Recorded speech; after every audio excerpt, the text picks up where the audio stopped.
안녕하세요. 정윤지 금빛 사주타로 아카데미입니다. 오늘은 보라색과 아리스에 대해서 알아보려고 합니다.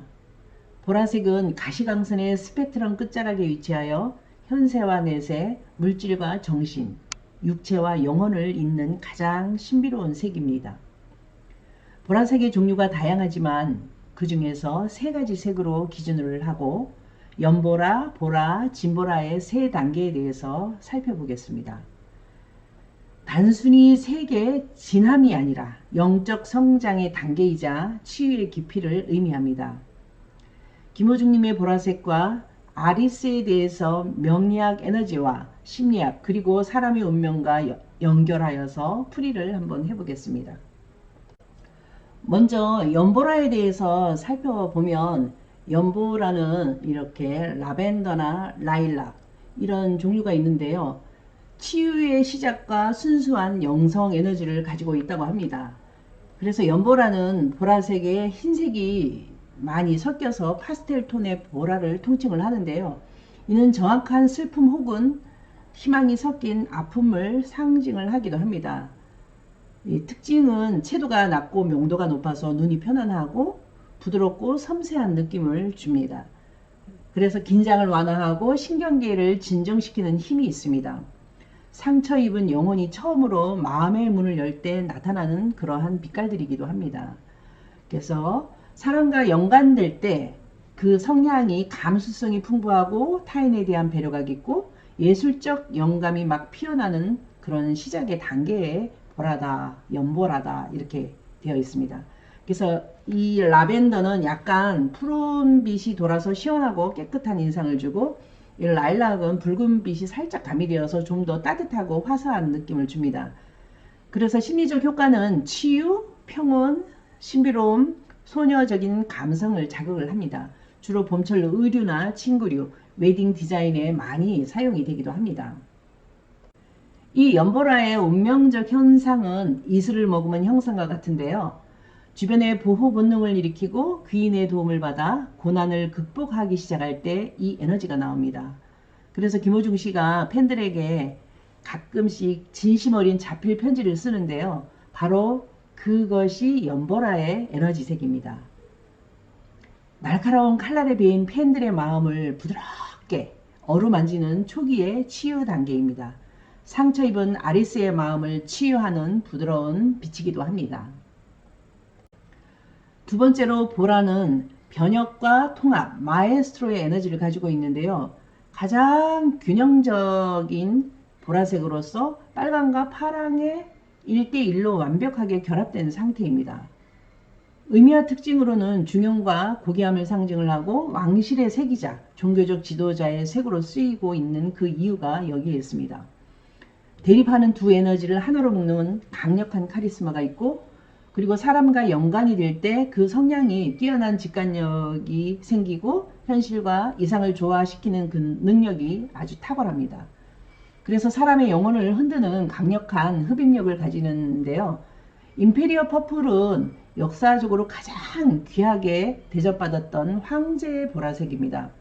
그래서 그 유래를 보게 되면 고대 로마와 비잔틴 제국에서 뿔소라 수만 마리를 잡아서 겨우 몇 그램의 염료를 추출해서 만들었던 아주 가장 비싼 색상이기도 합니다. 워낙 귀했기 때문에 황실 가족 외에는 착용이 금지되기도 했다고 합니다. 임페리어 퍼플의 특징은 가장 일반적인 보라보다 붉은기가 강하고 짙은 농도를 가집니다. 현대적 정의로는 짙은 자줏빛에 더 가까운 보라인데요. 상징성으로는 권위, 부, 절대 권력, 위엄을 나타내고 오늘날에는 아주 고급스러운 브랜드 이미지나 권위 있는 시상식 등에서도 상징적으로 쓰이기도 합니다. 그래서 이 임페리얼 퍼플은 김호중 씨가 무대에서 뿜어내는 독보적인 아우라의 소리와 같은데요. 2026년 태양 화록이 들어올 때 다시 회복하고 광명의 빛이 에너지가 발산이 되는 그런 시점이기도 합니다. 그래서 이 보라의 특징은 매우 강렬하고 타인의 시샘을 받기도 하고 김호중님 사주에서 또 사유 합금의 에너지가 최고조로 달할 때 사유합이 완벽하게 이루어질 때 황금 울림을 낼 때 발생하는 황제의 빛깔로 대중을 압도한다. 그래서 명예와 권위가 따르는 그런 색입니다. 김호중님이 무대 위에서 노래하는 그 자체의 김호중입니다. 그래서 트로트는 빨강색, 성악은 파랑색, 그래서 빨강과 파랑을 넘나드는 색깔의 하나이고 또 보라색의 예술로 통합해서 내는 마에스트로의 상태이다. 이렇게 볼 수 있습니다. 세 번째로는 진보라가 있는데요. 진보라는 심연의 지혜와 고독한 깨달음을 상징합니다. 보라색에 짙은 파란색이 더해진 그러한 상태인데요. 이는 심연이자 궁극적인 진리를 상징을 하고 보라색의 본연의 무게감을 가장 잘 보여주고 또 어둡고 선명한 보라입니다. 특징은 파란색과 빨강색의 혼합 비율이 균형을 이루면서 검은색이 살짝 가미된 듯 그런 느낌을 줍니다. 명도는 낮지만 채도가 낮아 존재감이 뚜렷하고 또 심리적 효과는 우아하고 화려하고 고독과 예술적인 영감을 가지고 있습니다. 그 활용도는 가을과 겨울 시즌에 인기가 많고 벨벳 같은 소재를 만났을 때 특유의 고급스러운 광택이나 깊이감이 극대화가 됩니다. 창의적인 생각을 돕는 색으로서 알려져 있는데요. 작업실이나 인테리어의 포인트로 쓰이기도 합니다. 이 진보라의 의미와 특징은 아주 깊은 무의식과 영성을 뜻하기도 합니다. 그래서 인간이 겪을 수 있는 가장 깊은 고독과 고통을 통한 뒤에 얻어지는 지고의 지혜입니다. 사람과 연관될 때의 성향은 과묵하지만 한마디로 사람의 폐부를 찌르는 통찰력이 있고 또 고독을 즐기고 범접할 수 없는 아우라가 풍겨지기도 합니다. 운명적인 현상은 자수가 헛자를 깊게 뿌리를 내려서 세상의 풍파에 흔들리지 않는 부동심을 얻었을 때 나타나는 그런 기운인데요. 대기만성형으로 대가들에게 볼 수 있는 그런 색깔입니다. 그래서 김호중님이 지금 겪고 있는 복욕의 시간과 자숙의 시간이라고도 볼 수가 있는데요. 그래서 피멍이 들어서 검게 변할 정도로 깊은 고통, 진보라를 겪고 나야지만 비로소 남을 치유하는 진정한 영성의 목소리가 완성이 되기도 합니다.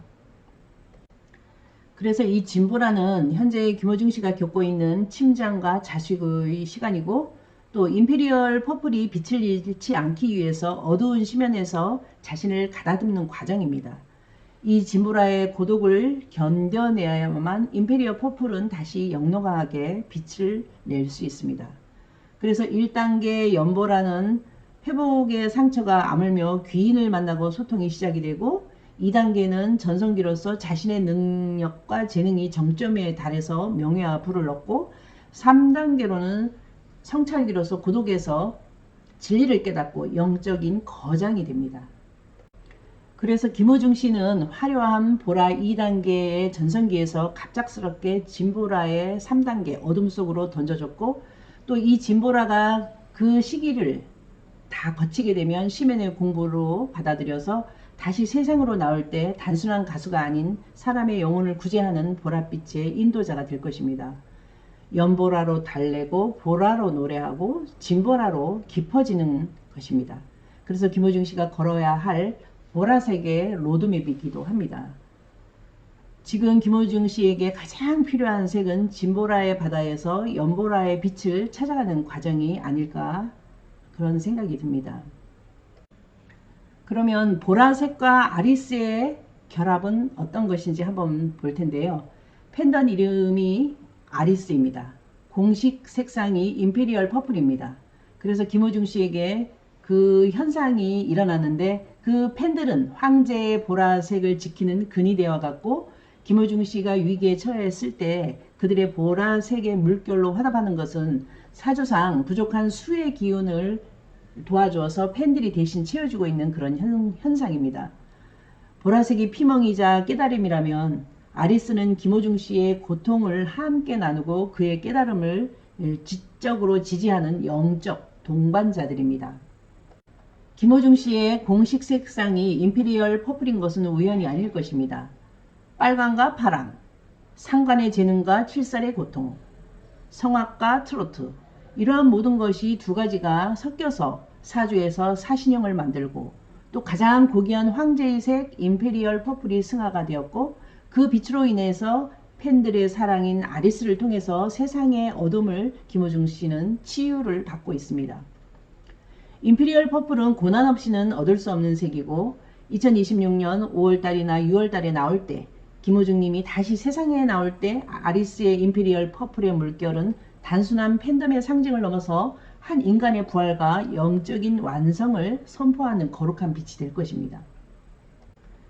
이 고귀한 색상이 김호중 씨의 앞날에 피멍보다는 깨달음의 빛으로 더 크게 밝게 빛나길 진심으로 기원하겠습니다. 이 색이야말로 진정한 가치를 알고 계시기 때문에 김호중 씨도 언젠가는 그 진심에 보답하는 더 깊은 목소리를 들려줄 것이라고 믿습니다. 아리스라는 이름은 독일어와 깊은 연관이 있는데요. 김호중 씨의 운명적 서사와도 절묘하게 맞물려 있습니다. 팬덤명 아리스가 독일의 별로 불리어지는 이유는 그 안에 담긴 명리학적, 상징적인 의미를 한번 정리를 한번 해보겠습니다.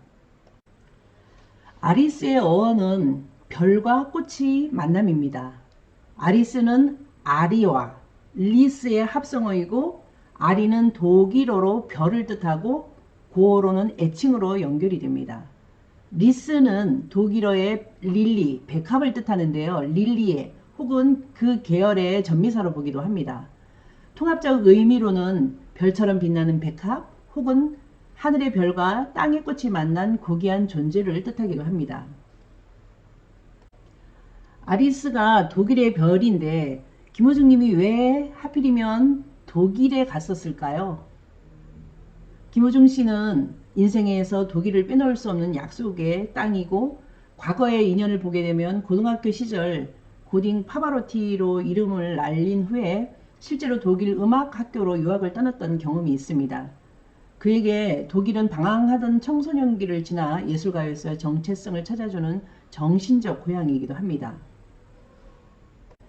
명리학적으로 수의 기운은 김호중 님의 사주에서 보면 가을에 태어난 을목인 김호중 씨에게 북방의 독일의 차가운 수의 기운이 본인의 열기를 식히고 뿌리를 채워주는 인성, 스승, 공부의 에너지이기도 합니다. 그래서 별의 형상은 어두운 밤하늘 수에서 가장 밝게 빛나는 것이 별입니다. 독일이라는 차가운 지성의 수의 토양위에서 김호중이라는 예술적 재능이 별처럼 피어나게 되었던 것입니다. 임페리얼 퍼플과 독일의 별 아리스는 아리스와 공식 색상 임페리얼 퍼플이 만나게 되면 다음과 같은 영성적 기적이 일어나는데요. 보라의 별은 점성학적으로 보라의 별은 가장 높은 차원의 영적인 지도자를 뜻하기도 합니다. 팬들이 김호중 씨를 나의 별이라고 부르는 것은 그가 겪은 보라의 고통을 뚫고 올라온 깨달음의 빛을 따르는 것입니다. 김호중 씨가 독일에서 음악적 구원을 얻었듯이 팬덤 아리스는 그를 다시 독일이라는 수의 세계로 보내 그가 더 큰 별로 성장하기를 바라는 어머니의 마음을 품고 있다고 볼 수 있습니다. 회귀 본능으로 2026년 말 김호중 씨가 다시 독일로 향한다면 그것은 단순한 도피가 아니라 자신의 이름인 아리스의 시작인 근원으로 돌아가서 에너지를 재충전하는 과정이 될 것입니다. 독일의 차가운 공기 속에서 발목을 치료하고 목소리를 가다듬는 과정은 임페리얼 퍼플의 진보라색을 더욱 투명하고 고귀하게 만드는 시간이 되어서 별의 부활이 될 것입니다. 독일의 밤하늘은 한국보다 더 깊고 푸른 진보라색을 띱니다. 그 깊은 진보라색 하늘에서 유난히 빛나던 별이 바로 지금의 아리스입니다. 임페리얼 퍼플의 탄생은 독일에서 배운 성악의 파랑색과 한국적인 정서인 트로트 빨강색이 만나서 임페리얼 퍼플이 완성되었을 때 그는 비로소 팬들에게 여러분은 나의 별, 나의 아리스입니다 라고 선언할 수 있을 것입니다. 김호중의 목소리로 승화시켜서 임페리얼 퍼플은 진흙 속에서 연꽃이 피어나듯 피멍은 이제 깨달음의 보라색으로 피어날 준비를 하고 있습니다. 밝은 보라로 마음을 매일 씻어내고 깊은 보라로 영혼을 단단하게 채우면 좋을 것 같습니다. 2026년 김호중 씨가 다시 세상으로 나올 때 마음속의 보라색이 더 이상 큰 아픔이 아닌 평온한 깨달음으로 빛나길 진심으로 기원을 하겠습니다. 하필이면 김호중님의 목소리를 좋아하는 것은 명리학과 심리학적 관점에서 살펴보면 왜 우리가 김호중님의 흉터많은 목소리, 그토록 깊은 목소리가 우리의 운명적으로 다가올까? 거기에는 동병상련의 주파수가 있다는 것입니다. 내 아픔을 알아주는 소리이기 때문입니다. 우리의 귀는 즐거운 소리를 찾지만 우리의 영혼은 나와 닮은 소리를 찾습니다. 그래서 김호중님의 보라는 거친 풍파와 낙인 속에서 피어나는 그의 소리는 평간의 압박, 그것을 견뎌낸 그러한 소리입니다. 그 목소리가 깨달음의 목소리 같이 느껴지시고 또 그와가 겪었던 모든 풍파가 여러분들이 견뎌온 삶의 고단함과 일맥상통하게 맞닿아 있기 때문입니다. 세상에는 예쁘고 고운 목소리를 가진 가수들이 많습니다. 하지만 고통을 경험해본 영혼은 매끈한 소리에 공허함을 느낍니다. 그래서 아픔이 든 사람만이 알아보는 진짜의 보라색을 느끼게 되는 거죠. 심리학적으로 멍은 연보라색으로 위로가 되고 김호중님의 소리를 만날 때 임페리얼 퍼플에서 승화가 됩니다. 그래서 치유의 메커니즘으로 살아오면서 삶이 순탄하지 않았기 때문에 여러분만 아픈 게 아니고 나도 이렇게 아프지만 노래하고 있어요. 무언의 김호중님과 손을 잡고 있는 것입니다. 명리학에서 보라색은 가장 높은 차원의 정신세계를 뜻합니다. 고통의 가치로 멍이 들었다는 것은 부딪혔다는 뜻이고 부딪혔다는 것은 멈추지 않고 살아왔다는 증거입니다. 김호중 씨의 아픔을 사랑하는 아리스 분들, 아마도 타인의 아픔을 그냥 지나치지 못하는 자비로운 인성을 가진 그러한 분들이 많을 것입니다. 보라색은 빨강의 고통을 파랑의 지혜로 덮을 때 완성되어서 깨달음의 빛이 됩니다. 아마 여러분들이 좋아하는 김호중님의 목소리는 사실 내면의 치유를 받고 싶은 갈망이자 동시에 누군가를 치유하고 싶은 강력한 영성 에너지의 발현일 것입니다. 김호중님의 소리를 들을 때 그 깊은 보라색 울림으로 삶의 멍의 훈장을 바꾸시길 바랍니다. 깊은 멍은 어루만져질 수 있기 때문에 운명이 김호중님의 목소리 곁으로 여러분을 아마 인도한 것 같습니다. 2026년 김호중 씨가 복귀하고 또 시원한 자수의 샘물로 씻겨 내려가길 진심으로 기도하고 또 고귀한 보라색 영성으로 가장 깊은 멍자국에서 가장 진한 보라색 향기가 날 것입니다. 아리스는 보라색이 묻어있는 삶의 노래를 원하고 있고 아픔을 깨달음으로 바꾸는 임페리얼 퍼플은 구원의 노래로 보라색 영혼을 충분히 다독여주는 신비로운 보라색의 인연이 있게 됩니다. 그래서 김호중님이 2026년 가석방 이후 김호중님이 걸어갈 임페리얼 퍼플의 길과 아름답게 연결되기를 응원합니다. 가슴 속에 있는 돌도 맑은 보라색 수정으로 변해서 아마 빛나게 될 것입니다. 김호중 씨의 아픔은 그를 가두기 위함이 아니라 천상의 목소리를 만들기 위한 하나의 과정일 것입니다. 2026년 5월달, 6월달에 광명을 찾을 때 아마 여러분들도 답답함이 함께 씻혀 내려가서 영성이 더욱 깊어지고 고귀하고 또 정제하는 연금술의 재료가 될 것으로 보여집니다. 김호중님과 아리스는 이미 영적인 황제이고 가장 아름다운 보라색 무지개로 하늘에 걸릴 것입니다. 그래서 그것이 바로 임페리얼 퍼플인 것입니다. 이것으로써 보라색과 아리스에 관련한 모든 것을 마치겠습니다. 다음에 또 뵐게요. 감사합니다.